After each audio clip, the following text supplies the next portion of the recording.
Ya jadi pas lagi nyapu belakang halaman rumah gue masih kebon, nyapu belakang sampai ke samping tuh, samping rumah, samping jalan itu lagi nebangin pohon rambutan. Karena ya maksudnya orang-orang lain rambutan udah numbuh, masa rambutan gue enggak gitu kan, ditebang supaya numbuh dong, dirapihin. Itu umi gue nemuin di batang, posisinya keikat. Itu ada kain putih, di dalamnya itu ada daun pisang sama bacaan ajian-ajian gitu, tapi di kain putih itu udah bercak darah. Itu akhirnya pas sampai di sana diceritain lah kalau bapak gue tuh kena santet.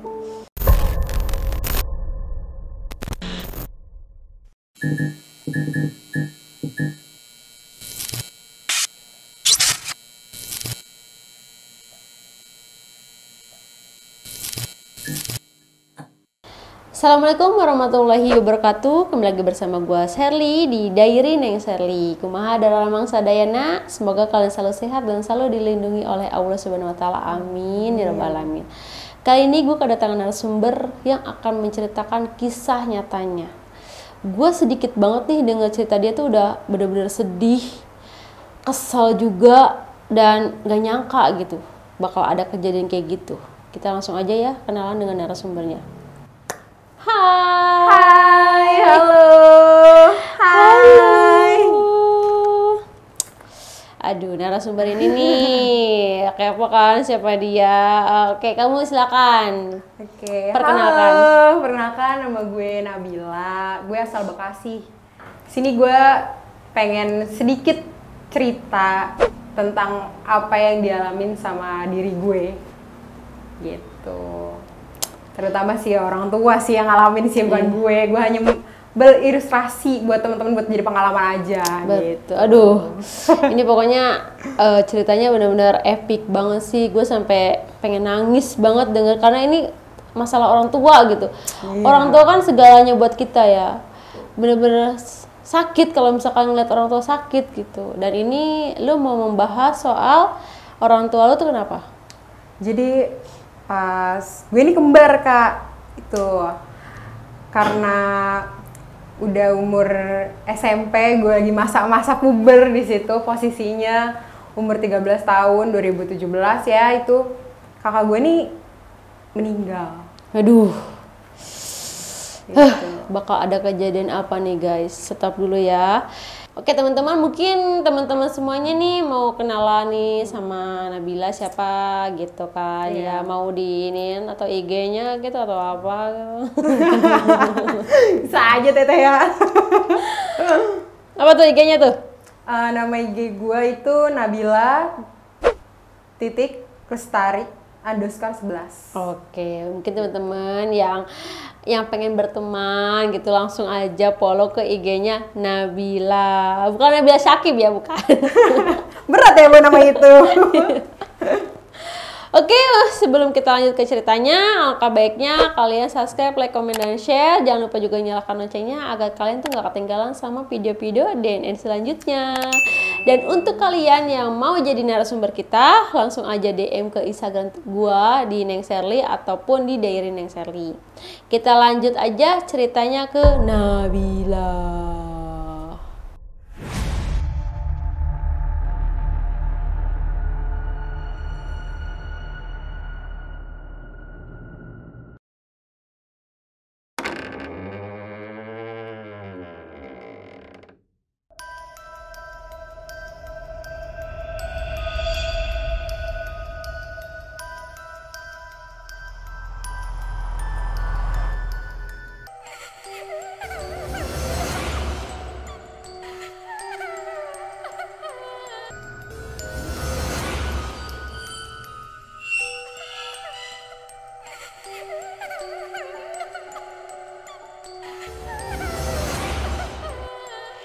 Oke, sebelumnya itu gue pernah punya kembaran selama umur 13 tahun. Gue sekolah santai-santai aja sama dia, bareng-bareng sama dia, sampai akhirnya dia wafat. Itu karena kecelakaan di suatu jalan yang daerah di Bekasi itu sebenarnya udah fenomenal banget ya teh ya di situ. Terus akhirnya karena beliau nggak ada, timbullah di situ masalah-masalah yang awalnya nggak tahu gitu.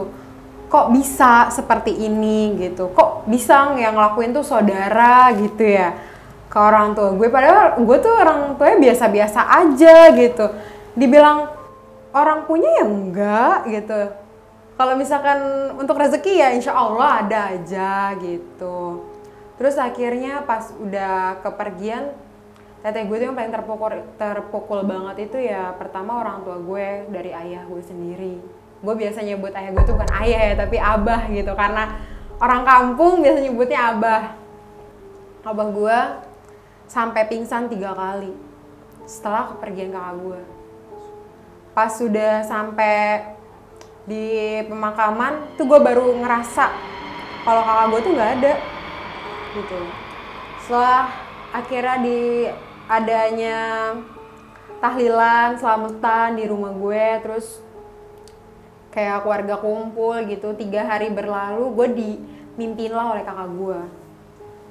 Kakak gue tuh bilang kayak gini ke gue, nanti kalau hari Jumat tuh ziarah ya ke kuburan gue gitu, lu lihat ya gue gitu. Ya sampai sekarang gue alhamdulillah masih terus silaturahmi sama dia gitu. Ya walaupun dia nggak ada, tapi berkat dia tuh gue ada gitu. Sebenarnya kan dia duluan kan yang ada di dunia, baru gue gitu. Setelah itu seminggu kemudian gue baru ngerasa kehilangan kakak gue teh. Itu berat banget, sampai gue tipikal orang yang juga cepet ikhlas. Bahkan sampai sekarang tuh kayak gue ngerasa dia tuh ada buat gue. Mau gue jalan kemana pun dia nemenin gitu. Bahkan kesini pun dia ada kayak di samping gue, dia tuh hadir gitu, nemenin gue. Dikala gue senang, sedih, ya gue bareng-bareng sama dia. Setelah itu, di situ baru muncul lah orang tua gue sakit, terutama abah gue ya. Abah gue sakit tanpa sepengetahuan dokter ya jatuhnya kalau kayak gitu. Abah gue tuh diguna-guna sama saudaranya gitu. Tuh berangsur-angsur sampai pada akhirnya di suatu malam tuh abah gue kena kiriman, sampai barangnya dia tuh besar kayak bola, bener-bener kayak bola banget tuh itu. Terus dipegang tuh keras, sampai kayak kalau bola dipegang lembek kan, ini enggak, itu keras banget kayak batu. Nah dari situlah baru timbul adanya konflik-konflik di antara gue, umi gue sama abah gue gitu. Sampai pada akhirnya gue berobat kesana kemari gitu, maksudnya ya mempercayai orang pintar kan, karena jauh lebih banyak itu orang-orang suka nyaranin kan gitu, coba deh lu berobat kesini gitu, kali nanti ada feedbacknya buat lu gitu. Mau kayak gimana pun kan kadang orang lain tuh ngasih jalan gitu ya teh ya, sedikit banyaknya. Setelah itu gue berobat dah ke salah satu orang pintar ini. Si bapak-bapak ini itu datang pas kejadian jam 12 malam Kamis katanya, itu kejadiannya. Itu perut bapak gue tuh sakit kata dia, sakit kayak ditusuk-tusuk. Ya namanya kita yang nggak ngerasain, kita nggak tahu kan, kayak cuma ngeliat oh sakit banget nih gitu. Terus akhirnya udah sakit ditusuk-tusuk, tibalah di situ barangnya bapak gue tuh besar kayak balon, dan di situ yang ngobatin tuh ada 4 orang. Dan 4 orang ini 3-nya alhamdulillah sih masih hidup ya. Tapi yang satu ini dia wafat setelah seminggu ngobatin bapak gue. Ya Allah, astagfirullahaladzim. Kayak gitu. Dan beliau pergi pun itu gue merasa utang budi banget ya. Sampai si istrinya tuh, yang istri bapak ini ngomong gini, gara-gara keluarga lo nih suami gue meninggal gitu. Gak lama dari itu hilang mungkin rasa sakit yang derita abah gue. Kira 2020 itu kembali terulang, kita semua satu keluarga yang kena, yang ngerasain, sampai adik gue gitu. Terus semuanya kena imbasnya. gitu. Adik gue kecelakaan, gue operasi gitu, bapak gue sampai operasi juga buat nyari tahu ini penyakit apaan sih gitu, karena ya awalnya orang tua gue nganggap hal itu enteng, tapi ternyata pas sudah semakin kesini tuh makin berat gitu. Udah habis itu bapak gue nih operasi di salah satu rumah sakit. Setelah dioperasi, gue jam 3:30 sore itu dipanggil sama dokter kak buat ngelihat keadaan abah gue seperti apa di ruang itu. Ternyata pas dilihat itu ya kondisi sadar, setengah sadar, tapi dengan jarum suntik yang patah sampai 3 kali. Mungkin karena ya itu termasuk guna-guna juga kali ya itu. Terus akhirnya setelah dibelek di bagian barangnya dia, keluarlah 3 buah seperti daging dan bulu babi. Ih. Yang katanya itu daging anjing, daging babi, dan bulu babi. Dokternya yang bilang kayak gitu? Iya. Pas selesai operasi, bapak gue kondisi sudah nggak sadar kan, karena yang dia bilang kayak bagian terlarangnya laki-laki nih gitu. Pas mau masuk ke ruangan rawat inap tuh, jadi ada orang Batak ya, dia ngomong gini ke umi gue, Bu maaf tadi ada orang gede hitam masuk ke ruangan nih, kayak gitu. Tapi ya mungkin umi gue berprasangka baik ya di situ, karena kan lagi kita tamu gitu. Saya kira bapak udah masuk, sama-sama abis operasi soalnya di situ teh. Udah gitu kelar, tiduran, rebahan tuh ya. Kira gue bawa itu 3 buah daging berserta bulu babi ke rumah salah satu orang yang ngobatin gitu. Di jalan pun tuh ada aja sampai motor geternya beda. Kita jalan lurus, rasanya tuh kayak gimana sih, jalan hancur. Kita kayak contohnya gini deh, kayak kita mau main ke Curug, jalannya jelek banget gak sih?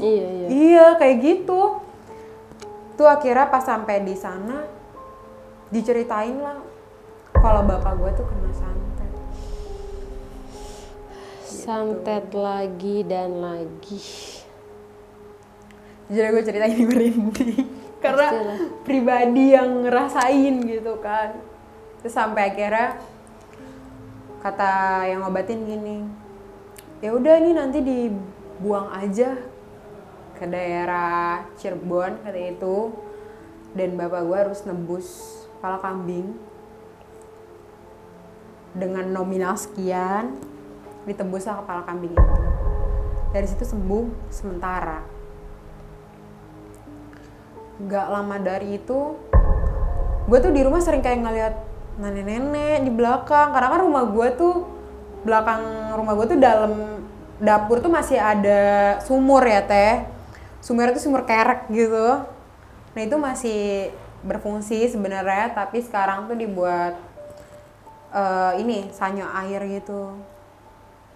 Nah udah habis dari itu gue sering banget ngeliat nenek-nenek di situ.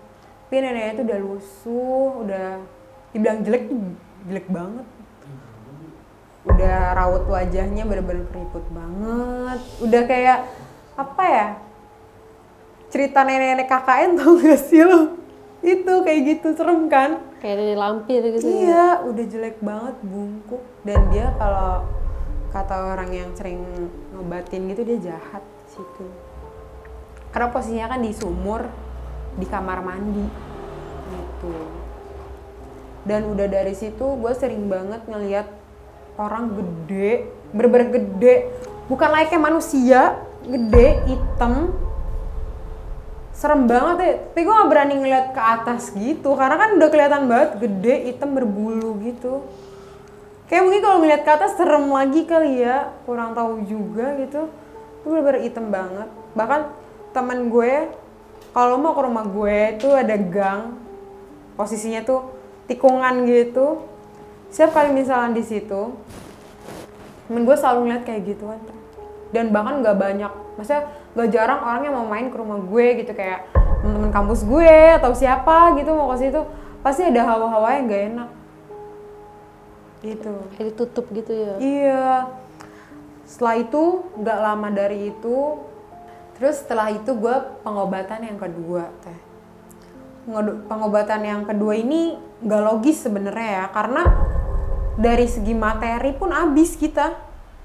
Bahkan kalau bisa dibilang kayak harta tuh udah tinggal sisa. Dan baru sadar itu sekarang, pas udah nggak ada. Itu harta mana, puluhan juta gitu kan. Harus bayar ini, bayar itu. Bahkan gua ke Madura gitu nemenin dia, beli kambing. Dengan alasan, ini buat pengganti bapak lo gitu. Kasarnya nebus mahar sih teh. Setelah baru pertama kali gue kenal sama si pengobatan ini gitu, gue diajak ke suatu pantai daerah Bekasi. Di situ gue disuruh mandi. Tuh gue mandi tapi gue bawa sajen, ada kelapa, ada bunga-bunga 7 rupa gitu, kain putih, dan gue harus buang celana dalam gue di dalam laut itu. Bahkan orang tua gue pun ikut di situ, karena kan gue sebagai anak ngikutin apa kata orang tua ya teh. Mau gimana pun jalurnya ya itu kan yang nentuin orang tua duluan gitu. Setelah gue pengobatan di laut lepas, yang mungkin orang-orang situ udah ngeliatin gue kan, ini orang ada apa gitu. Saya mandi di laut bawa-bawa sajen gitu, bahkan buah-buahannya dilemparin ke laut gitu. Bahkan bunga-bunganya pun dilemparin ke laut. Itu gue nggak tahu ya maksud dia nyembah laut atau gimana gitu. Tapi itu kita balik lagi ke Allah gitu kan, nerima kita gimana. Pengobatan di dia tuh dapat serangan lagi. Ternyata yang meninggal itu suaminya. Suaminya si dukun itu? Iya. Oh. Ini udah 2 orang yang ngobatin bapak gue meninggal dua-duanya. Dan suatu malam gue pulang ngaji, terus gue naik motor sama temen gue. Jadi tuh posisinya tuh jalan tikungan ya teh. Sebenarnya ini rumah gitu, kebun. Terus gak lama dari kebun itu emang ada kuburan umum yang besar banget di situ daerah rumah gue. Gue lewat situ, tiba-tiba tuh gue udah baca istighfar, astagfirullahaladzim, la ilaha illallah, kayak gitu gue. Temen gue yang bawa motor pengen nanya, lu kenapa? 3 kali nanya, lu kenapa? Astagfirullahaladzim. Jadi gue ngeliat sosok si bapak-bapak itu, bapak-bapak yang ngobatin kedua yang meninggal ini, kayak laba-laba jalan, kayak gitu, lidahnya panjang, bener-bener ngejulur ke bawah. Dia cepet banget jalannya. Dan posisi gue kan naik motor, namanya kita habis ngaji pakai gamis dong, miring kayak gini. Tuh gue udah nggak mikirin gue mau jatuh atau gimana. Karena gue pikirin gini, wah mati nih gue. Itu bener-bener serem banget. Dibilang kayak laba-laba ya emang kayak laba-laba, tapi bedanya tuh kayak mata dia tuh mencolok. Dan mukanya raut itu si bapak-bapak itu, lidahnya panjang banget. Serem banget. Dan sampai sekarang tuh gue masih kebayang-bayang sama muka itu, karena kan namanya kita ngeliat langsung gitu ya teh, maksudnya pemikirannya pasti berbeda kan kalau sama orang yang cuma ngeliat gambar doang gitu.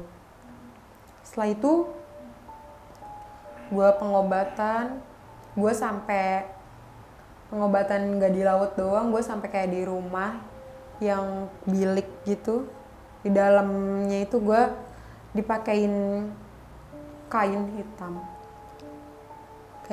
bener-bener pakai hitam semuanya. Terus gue dipakein kalungnya itu udah gandulan gitu, berat banget, bener-bener berat banget. Gue nggak boleh kayak gini, tapi gue harus kayak gini gitu, duduk sedeku, tau gak sih, kayak duduk sinden kayak gitu. Gue harus kayak gitu. Tuh beberapa jam gue di kamar itu. Dan di kamar itu yang gue lihat tuh banyak foto-foto orang-orang yang gue kenal, banyak kemenyan, terus bunga-bunga kayak gitu. Sampai jam 1 malam, itu ritual malam ya teh, jam 12-an. Sampai jam 1 malam, gue mandi. Gue mandinya tapi bukan di kamar mandi, tapi gue di laut. Dengan keadaan gue yang masih pakai kain hitam. Berarti 2 kali tuh mandi di laut? Iya, itu. Dan sama sajennya seperti itu juga. Yang tadi gue bilang ada kelapa, ada ini, ada itu. Terus setelah gue mandi, pulang sampai rumah itu, hawa rumah tuh udah beda banget. Dan gue pulang pun disuruh ngerapihin baju-baju gue yang warna hitam. Karena gue senang banget sama warna hitam, senang itu gitu. Maksudnya kayak ada barang yang warna hitam nih, lucu gitu. Atau bagus ya warna hitamnya. Tuh gue pasti gue beli. Kalau nggak gue beli, kayak ada sesuatu reward yang gue harus bayar tuh pakai warna hitam gitu. Terus sampai gue kumpulin di buntelan gitu. Terus katanya ini nanti saya bawa ya, kamu udah nggak boleh pakai baju warna hitam lagi karena menutup aura kamu. Tapi nggak tahu ya itu maksudnya nutup aurat atau gimana. Menurut gue ya cewek kalau pakai baju hitam tuh sunnah, ya nggak sih teh? Malah lebih kelihatan langsing sih sebenarnya. Iya bener ya sih, bagi yang body gue tuh gede di bagian bawah gitu. Jadi ya mau nggak mau kan gue nurutin kata dia. Udah, saya ngelakuin ritual itu, gue jalanlah ke suatu daerah Madura. Tadi gue bilang itu gue ke Madura dan bayar kambing. Tuh gue nyupir sendiri, dan dia sebagai dukunnya gitu ya, dia ya udah ongkang kaki doang gitu. Maksudnya ya secara gini, gue yang punya mobil kok dia ongkang kaki, harusnya gue dong sebagai pasien, ya gak sih? Tuh gue sampai ke Madura, terus gue ke suatu peternakan, beli kambing yang warnanya hitam legam, bener-bener dari mata, kaki, semua sampai ke bulu-bulunya tuh warna hitam legam banget. Pasti mahal banget ya? Itu ya ratusan sih pas nembus. Iya? Iya. Dan itu dibelah di laut. Jadi kayak ada satu penjarahan gitu ya. Gue nggak tahu tuh nama daerahnya apa. Suatu penjarahan tapi dia kayak banyak tembok begini, kayak apa sih menjulang gitu. Kayak gitu, kayak gambar laut gitu, mungkin ombak gitu kali ya teh ya, nggak tahu itu namanya apa. Di situ ya emang banyak sajen daerah situ. Dari situ gue bawa kambing dibelah di situ, sama kalau di tempat penjara itu namanya kuncen ya nggak sih? Iya. Iya, sama kuncennya dibelah, kepala kambingnya dibuang ke laut, dan badannya ini katanya dimasak, tapi gue nggak tahu karena gue nggak boleh makan sekeluarga. Ya, gue udah beli puluhan juta terus gue nggak makan gitu. Dari situ, dan dari situlah mulai tuh orang tua gue kalau misalkan hari-hari tertentu gitu bapak gue ngerasain sakit di bagian itu, siringnya itu selepas asar. Karena kan kejadiannya itu malam kan, pas gede banget kayak balon tuh jam 12 posisinya. Sampai akhirnya kita sekeluarga bukan nggak percaya sama orang yang kayak gitu ya teh, karena udah capek sampai ngeluarin puluhan juta bahkan ratusan, nggak ada hasilnya, yang ada matiin 2 orang kayak gitu.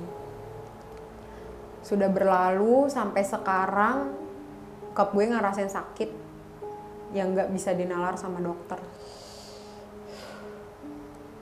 Gue juga sebagai anak sebenarnya kasihan, tapi gue nggak bisa ngutarain rasa sakit itu. Sudah berusaha kita pun sebagai anak gitu. Mungkin kalau dilihat orang banyak itu bokap gue sehat-sehat aja, biasa aja gitu. Tapi di jam-jam tertentu dia ngerintih.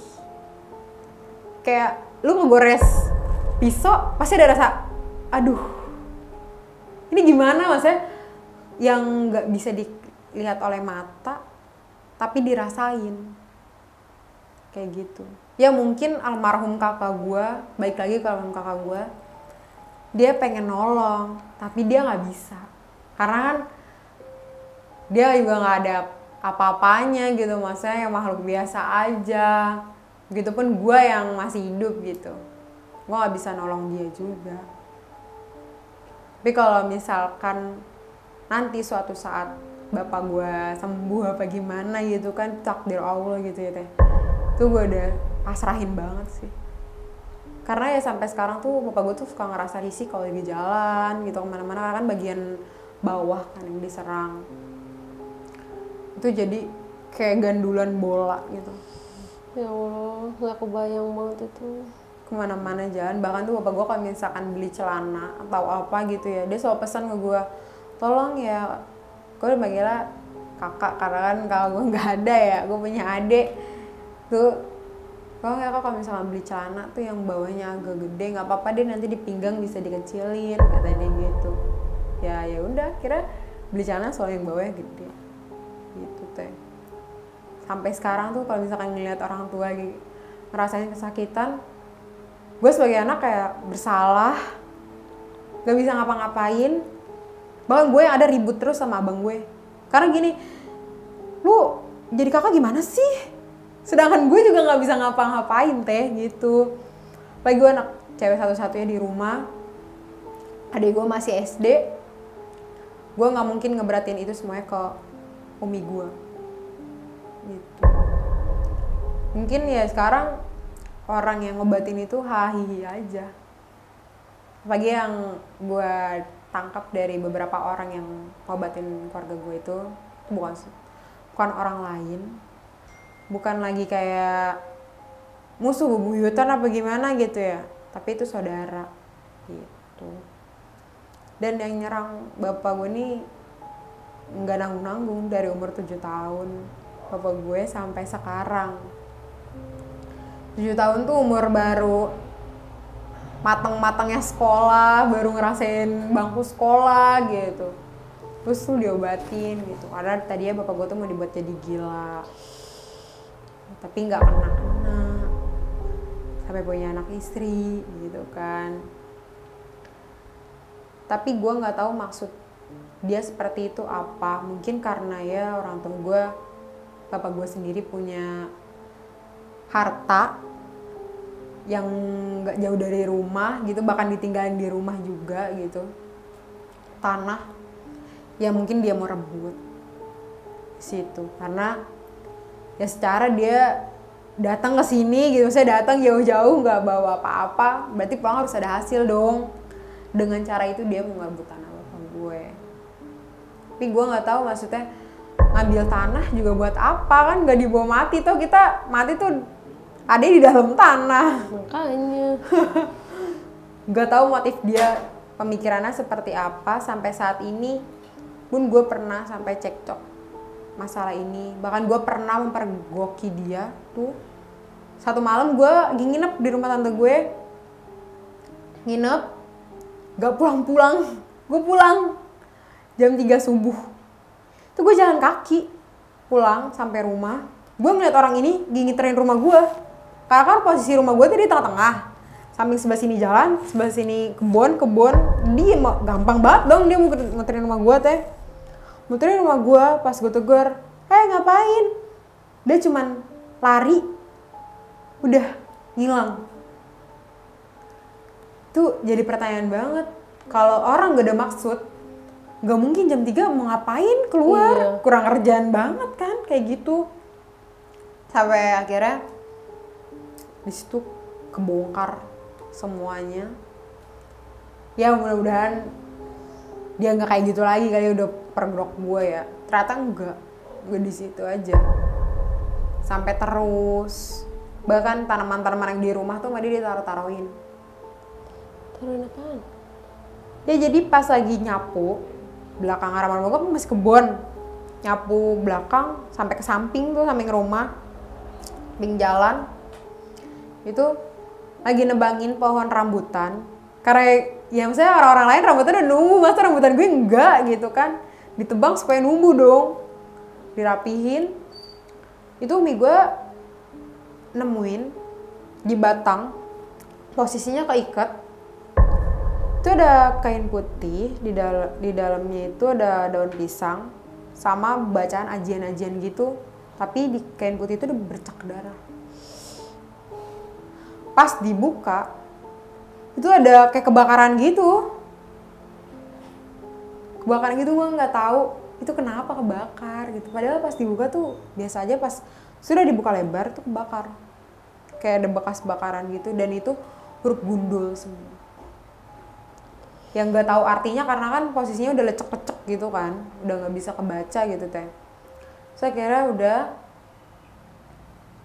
karena orang tua gue pemikirannya udahlah biarin aja gitu, dibawalah ke suatu guru kan, dibawa suatu guru, kata guru gini, ini udah lama simpenannya, udah bertahun-tahun, tapi baru kelihatannya sekarang di tangkai rambutan. Tapi pas rambutannya nggak tinggi-tinggi banget teh, nggak, masa nggak nyampe udah gede banget, enggak, biasa aja. Udah gitu nggak mungkin dong orang niat banget nempelin itu di pohon rambutan. Ada kain putihnya, ada daun pisangnya, dan daun pisangnya itu masih kuning, kayak masih baru berapa hari gitu ya kalau masih kuning. Tapi katanya udah bertahun-tahun, baru terungkap sekarang gitu. Jadi tuh kalau misalkan orang masuk ke rumah gue tuh, rumah gue tuh dingin adem gimana gitu, hawanya beda. Dan pernah juga teh pengobatan ini tuh yang kedua tuh dia naruhin ayam cemani di dalam rumah gue, tepatnya tuh di belakang rumah tuh di daerah dapur dekat kompor posisinya. Nah, sama kompor tuh ada apa namanya, kayak sekatan tembok. Nah, samping udah keluar rumah kan. Nah, itu tuh abah gue tuh sering banget tuh ada bangku tiduran gitu, selonjoran gitu deh pokoknya, sama ada balai. Nah, abah gue sering banget tiduran di situ. Nah, ayam cemani itu dikuburin di situ teh. Kayak nyambung gak sih, maksudnya kenapa yang di tempat yang dikuburin tuh yang tempat abah gue siang-siang sering tiduran di situ? Itu hal janggal juga sih menurut gue, sampai sekarang tuh belum keungkap kayak gimana. Dan motif pelaku yang ngirimin kayak gitu, maksudnya buat apa? Hanya kesenjangan dunia tuh nggak ada habisnya. Mau lu ngobatin orang bertahun-tahun, keluarin uang berpuluh-puluh juta ke dukun, toh nanti itu bakal berbalik sih menurut gue kalau. Betul itu. Karena gue ngalamin banget. Gue lagi pas ada kakak gue, tuh kita umur 9 tahun, dan itu hal gak pernah gue lupain. Posisinya masih ada almarhum nenek gue. Tuh kata nenek gue gini, itu kenapa kok kayak gini gitu, maksudnya ada begini mulu gitu, kayak orang sakit salah bantal ya teh, kayak gitu. Kata orang dulu gini, coba lu mikul ini balai tadi gitu. Gue setiap pagi nih mau berangkat sekolah tuh gue mikul balai sama kakak gue. Gak tahu tuh buat apa, padahal gak ada yang ngaruh. Terus setelah itu gak lama dari itu ada orang Kalimantan, gak tahu deh ya, itu kenalan nenek gue marhum. Dia ngobatin gue.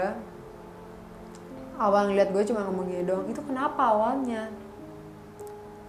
Itu kok ada di leher gue sama kakak gue tuh ada ular hitam, tapi nggak ada kepala, nggak ada buntut. Ular hidup. Posisinya kayak gitu. Itu sampai lama, bertahun-tahun juga. Kalau dari itu gue diobatin sama orang Kalimantan itu, diobatin pakai bambu kuning. Panjangnya tuh segini, pokoknya atau semeter lah. Tepak ini ya. Gak ngerasa sakit enggak di posisi itu. Bisa begini lagi sampai sekarang. Dan gue nggak pernah nemuin orang itu lagi setelah gue diobatin sama dia. Nggak tahu, maksudnya gue ke rumah dia pun nggak pernah nemu lagi. Sudah sampai kayak bertahun-tahun gitu gue pengen silaturahmi, gue berterima kasih banget gara-gara lu gue bisa kayak gini lagi, leher gue rata lagi, nggak tenggleng, ya gak sih gitu. Akhirnya udah dari situ gue sampai sekarang bisa kayak gini tuh gue bersyukur. Tapi ya gue nggak bersyukurnya karena gue belum bisa nolongin orang tua gue di saat posisi kayak gini gitu teh. Aduh, ceritanya bikin gue pengen nangis, kesel juga. Aduh, gimana sayang? Kamu ngerasainnya gimana? Kamu mau coba pegang? Boleh. Biar nemenin. Oke. Iya. Jangan tegang, biasa aja, biasa aja. Ya. Agak tegang, baru pertama kali soalnya. Iya. Bener-bener pengalaman yang luar biasa ya. Dan sampai saat ini orang tua itu, abah itu masih ke dalam keadaan sakit. Dan sakitnya itu di jam-jam tertentu ya. Iya. Kalau misalkan sakit yang memang medis gitu, itu nggak mungkin kayak di jam-jam tertentu doang gitu kan. Setahu gue itu kalau misalkan non medis memang di jam-jam yang untuk si sosok itu bekerja gitu. Sudah beberapa kali ya kan berobat ke sana kemari ya karena kita ingin sembuh ya kan. Iya. Kita nggak pernah tahu orang itu tulus apa enggak sama kita kayak gitu. Dan aku mau nanya-nanya sedikit nih. Masih penasaran banget. Berarti setelah kejadian kakak meninggal barulah si abah itu sakit. Iya, tapi itu di tahun 2017 yang tadi gue bilang pas kakak gue nggak ada. Iya. Gitu. Dan berobatlah ke beberapa orang pinter gitu sampai ada salah satu yang memang niat berobat, akhirnya malah dia yang meninggal gitu. Iya. Itu bisa tahu kalau meninggalnya gara-gara ngobatin bapak lu itu gimana? Jadi dia langsung vonis gitu. Oh nih gara-gara gue nolong keluarga lo. Gara-gara nolong keluarga lo, salah satu keluarga gue meninggal. Kayak gitu. Mohon maaf ya, orang pintarnya itu maksudnya meninggalnya itu karena kayak meninggal biasa kah atau meninggal karena sakit kah gitu? Ya awalnya sakit. Katanya kayak sakit biasa kayak meriang-meriang gitu. Terus ya udah lama-lama ya maksudnya keluarga gue juga dia sakit nggak tinggal diem aja karena merasa utang budi. Kita suka ngasih adalah gitu, maksudnya rezeki sedikit gitu, entah itu makanan berbentuk uang apapun itu pasti kita selalu ngasih ke dia. Tapi ya mungkin beranggapan dia gara-gara keluarga lu tetep dia kayak seselin keluarga gue terus. Istrinya itu ya mungkin. Iya, sampai dia pas suaminya meninggal tuh dia tidur di rumah gue sama 7 hari. Gak tahu kenapa. Gak tahu kenapa dia nginep di rumah gue, tidur di depan kamar gue persis. Dan gue bisa nolongin suaminya pun, maksudnya kayak nolongin sampai penguburan itu gue sakit 1 minggu. Kalau menurut yang medis sih gue tipes karena kecapean. Ya wajar sih karena gue hujan-hujanan juga, posisi bantuin dia, pulang kerja. Terus tapi kalau gue nanya lagi ke orang yang bisa, gue tuh kena apesnya. Jadi yang pertama kali memang bilang kalau bokap lo itu disantet itu dari dia, dari orang yang meninggal itu. Iya. Jadi barulah tahu gitu kalau bokap lo itu sakitnya itu karena non medis gitu. Dan memang pasti setelah itu kan kita masih berusaha untuk berobat ya, untuk ikhtiar gitu. Kalau ada yang bilang ke sini, ada yang bilang ke sana, ya kita yang sebagai orang awam yang nggak ngerti hal-hal seperti itu ya kita lakuin aja karena memang keinginan kita untuk sembuh ya kan. Iya benar. Dan malah mendapatkan bukannya orang benar, malah dukun-dukun yang kita datangin. Iya betul. Sampai gue tadi kan ngelakuin kayak Ritual-ritual mandi di gitu. laut gitu kan pakai kain hitam tuh sebenarnya gue udah mulai kejanggalan, cuman karena itu sama orang tua juga gitu ya, kebaikan bersama, pikirnya ya bisa sembuh. Tapi ternyata enggak juga. Sampai sekarang. Dan itu yang dukun yang kedua itu memang sedikit lama ya untuk berobat sama dia. Iya, lumayan lama. Hampir setahunan. Rata-rata tuh kayak sudah kejadian seperti itu 3 bulan, seminggu kemudian meninggal. Aduh. Dan yang anehnya ketika orang pintar itu meninggal malah kayak sosoknya itu malah berubah ya. Iya. Yang lu lihat tadi. Berarti itu memang pengobatan yang kurang baik ya kan? Iya. Setelah dia yang bilang katanya lo harus kayak gini, lo harus kayak gitu, sebenarnya itu malah melenceng misalnya kan dari syariat Islam gitu. Makanya untuk teman-teman semua ini sangat menarik nih, di saat kita memang kena santet ataupun memang kena penyakit non medis, itu benar-benar harus cari orang yang tepat, orang-orang yang memang mengerti dan paham dan mengarah ke ajaran kita gitu, ajaran agama masing-masing kita gitu. Karena kan banyak mengatasnamakan Tuhan ya kan. Ini katanya pengobatan syariat Islam lah, atau ini pengobatan yang baik lah gitu. Tapi ujung-ujungnya persyaratannya itu yang memang kurang baik ya kan. Kayak kita harus mandi itu buat apa gitu. Iya benar. Ya kan? Gitu. Sampai tapi harus. dia dengan cara mandi gitu juga dia nyebutin nama asma Allah juga Iya, sih. makanya. Itu aneh juga maksudnya. Bener. Jadi ada orang-orang yang memang berkedok dengan asma Allah itu. Padahal memang itu sebenarnya nggak ngarah ke ajaran kita gitu. Karena yang setahu gua nih, kalau untuk pengobatan seperti itu ya tidak ada yang metode-metode yang berupa seperti itu gitu. Karena gue mengalamin, karena gue juga pernah gitu, dan memang pada saat itu memang kita nggak pernah tahu kalau itu sebenarnya nggak baik untuk kita. Malah semakin kita melakukan hal itu, semakin banyak sosok-sosok itu malah deket sama kita, kayak gitu. Dan untungnya bokap lu sekarang masih sehat ya kan, itu berkat doa lu, doa keluarga, dan memang agamanya itu benar-benar kuat banget kan. Gak pernah ninggalin sholat, itu hal utama sih, kayak gitu. Aduh bener-bener sedih banget gitu sampai sekarang ya. Iya, sampai sekarang masih dirasain. Tapi ya namanya bukan yang nggak mau berobat lagi sama orang-orang kayak gitu. Masa kakak gue, abang gue gitu, dia selalu bilang kayak gini, udahlah nanti dulu aja, kayak gitu terus. Apalagi kan berobat kayak gitu tuh ada harus yang dikeluarin gitu. Iya benar. Entah itu berbentuk apapun pasti ada yang harus dikeluarin gitu. Pasti dipikirin juga sama abang gue kayak gitu. Jadi cukup kemarin aja kita udah abis-abisan banget, masa sekarang mau diulang kayak gitu. Ya mungkin kalau misalkan kakak lu sebenarnya masih pengen berobat, cuman ya itu dia takutnya salah orang lagi gitu. Karena kan yang kemarin-kemarin yang udah-udah tuh malah yang di otak mereka tuh masalah uang terus kan.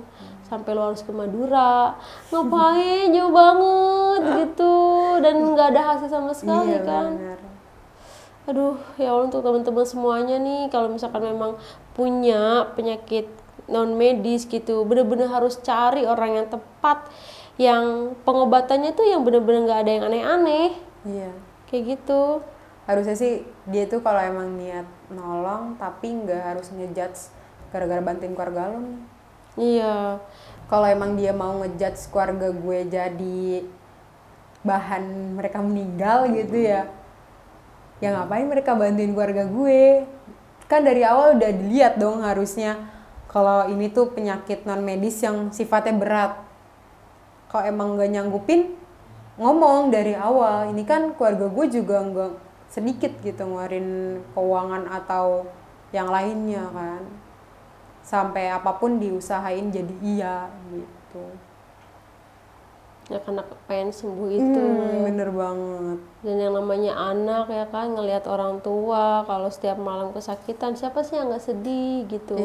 Siapa sih yang nggak nangis gitu. Kita juga sampai ikutan ngerasain lah gitu, meskipun ya nggak ada di diri kita gitu. Cuman yang gue lihat sih kayaknya ditanam sih di rumah lu.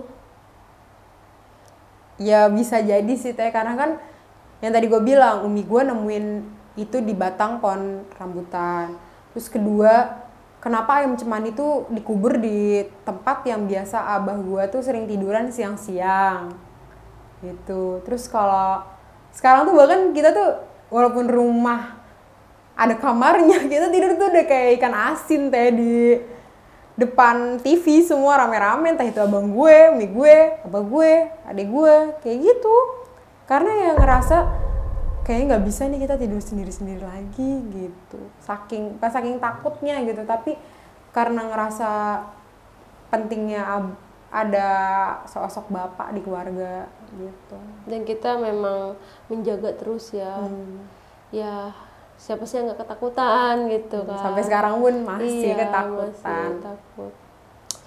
Aduh, pengalaman yang luar biasa, dan memang lu cerita kayak gini ya untuk berbagi pengalaman aja ya kan. Jangan sampai lah ngelakuin hal yang musyrik kayak gitu pertama. Dan untuk orang-orang yang memang menyantet orang, buat apa sih? Toh hidup lu tuh sementara tahu di dunia. Lu nggak ada gunanya kayak gitu. Walaupun harta lu banyak, tapi buat ngobatin orang lain, apalagi termasuk santet, itu hal yang merugikan banget sih menurut gua. Mendingan lu sebaik-baik sodako deh. Betul. Ini mah, aduh, nyari-nyari yang, aduh. Gue juga kadang, gue kan beberapa narasumber gue kan terkena santet ini, santet itu miris gitu. Memang kalau penyakit hati kan emang agak susah ya. Ya gue juga introspeksi diri, gue juga mungkin ada salah sama kalian ataupun sama orang-orang terdekat gue gitu ya. Mungkin balik lagi ke diri kita sendiri, perbaiki diri kita sendiri. Ya siapa tahu mungkin orang lain yang berbuat jahat kepada kita, mungkin ada lisan kita yang kurang baik ke mereka, yang mungkin mereka sakit hati atau apa gitu. Aduh, kita bercanda-canda susah ya kan, mau begini begitu aja susah, jadi orang pendiam juga susah juga, jadi serba salah lah. Tapi lu pernah gak sih teh kayak lu berobat ke contoh lah ke si dukun si A gitu, terus nanti si dukun si A kayak nyaranin ke si dukun si B aja? Gue sering banget kayak gitu. Karena mungkin ya yang gue lihat itu ini santetnya agak lumayan besar. Jadi daripada si dukun ini kena juga dari santet bokap lo, mendingan dia nyarankan untuk orang lain. Berarti dia tahu nih. Iya. Tahu energinya besar gitu. Daripada gue yang mati ya kan gitu, mendingan ya udah lo berobat aja ke orang lain. Sama halnya yang ngobatin bokap lo yang meninggal. Mungkin dia ngerasanya dia mampu. Ya kan, tapi ini gue ya, pendapat gue ya. Mungkin dia merasa dia mampu dan memang lu juga menyediakan apa yang dia mau itu tersedia semuanya seperti uang gitu atau semacamnya. Dan dia malah mencoba, ternyata mungkin ya energinya lebih besar yang menyantet itu. Akhirnya dia yang kalah gitu. Karena orang yang kita tolong nih, misalkan kita menolong orang yang nyantet, itu berdampak juga ke kitanya. Kayak gitu. Jadi kalau misalkan kita mau membantu orang yang terkena santet, kita harus benar-benar tahu resikonya. Itu benar-benar harus kayak apa ya, gue bakal nolongin lo nih yang kena santet. Yang santet itu, dukun itu tuh gak bakal tinggal diam. Walah. Kayak gitu. Jadi dia akan berusaha untuk menyerang lagi orang-orang yang membantu yang dia santet. Kayak gitu. Ya ini berbagi pengalaman aja gitu. Aduh, jangan nyantet orang, kasihan, mereka punya keluarga, dan itu tuh bakal berbalik, entah itu kapan, karma itu pasti ada. Iya bener banget tuh, pasti ada. Kayak gitu, entah itu dari keluarga ke keluarga dia ataupun ke anak cucunya. Iya bener banget. Bener. Aduh, kalau untuk tentang masalah santet tuh udah, kalau gue udah nyut. Tapi ini buat gue tuh kayak ngerasa apa ya, maksudnya mungkin kalau teman-teman sekalian gitu pernah di posisi gue atau pernah ngalamin gitu, bahkan sampai detik ini. Kalau keluarga gue kan ngerasa sampai sekarang gitu kan ya belum nemuin titik terangnya gitu, bahkan sampai beberapa orang suruh bilang hijrah gitu. Lu kira hijrah kayak di zaman Nabi gampang banget gitu ya kan? Hijrah sekarang tuh masih mikir-mikir, apalagi udah bertahun-tahun di situ. Agak susah ya. Iya, pikiran orang tua gue pasti panjang kan. Kalau misalkan nanti kita keluar dari sini, gimana? Mau tinggal di mana? Kayak gitu, mau jadi omongan orang, bagi rumah sendiri kasarnya gitu kan. Pasti jadi apa ya? Maksudnya orang pikiran nano-nano menurut gue gitu. Kalau emang lu mau coba hal-hal yang menyerupai santet, cukup deh keluarga gue ngerasain sakitnya gitu. Sampai satu keluarga gini yang ngerasain gitu, pengobatan sampai satu keluarga, semuanya ngerasain sakitnya, semua ngerasain pedihnya, nangisnya, senengnya juga sih kadang ya, ada hal-hal lucunya, tapi yang nggak banyak, rasanya sih pasti sakit terus. Iya bener, dan alhamdulillahnya kalian masih terjaga itu karena keimanan kalian yang kuat. Ya, Apalagi karena- yang lo bilang sebelumnya itu kalau bokap lo itu benar-benar orang yang sangat baik, taat beribadah. Dia juga suka rumah lo itu dibuat untuk kebaikan ya.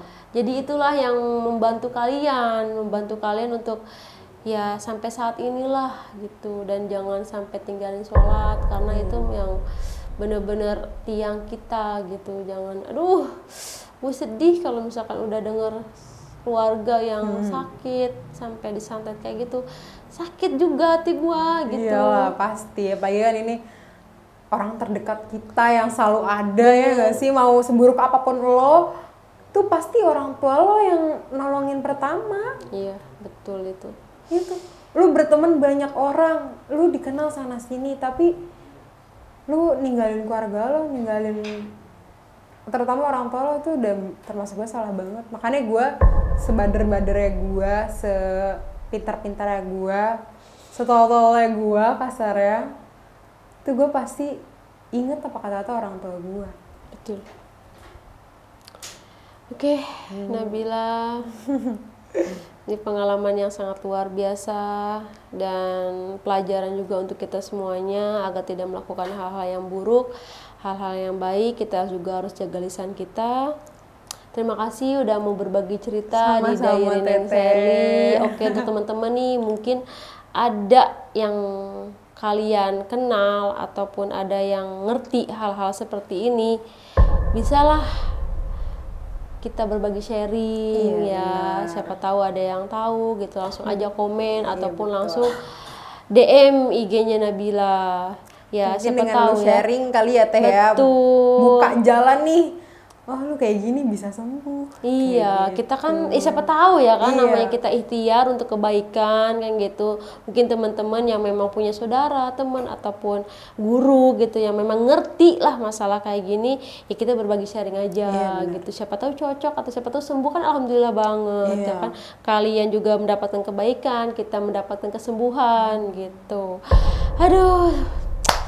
Kita akhirin aja ya untuk cerita kali ini, semoga ceritanya Nabila bisa menginspirasi untuk kita selalu berkompak ya. Kita selalu kompak dalam keluarga dan selalu mendoakan. Amin. Amin. Sehat terus untuk Amin, Nabila Teteh. dan keluarga. Semoga ayah atau semoga bapak, abah ya, Iya, abah Abah sama gue ya, Umi Bet, ya. selalu sehat Amin. dan cepat diangkat penyakitnya oleh Allah Amin, Subhanahu wa taala. amin, Amin ya rabbal amin. alamin. Nah, teman-teman udah tahu kan IG-nya apa tadi?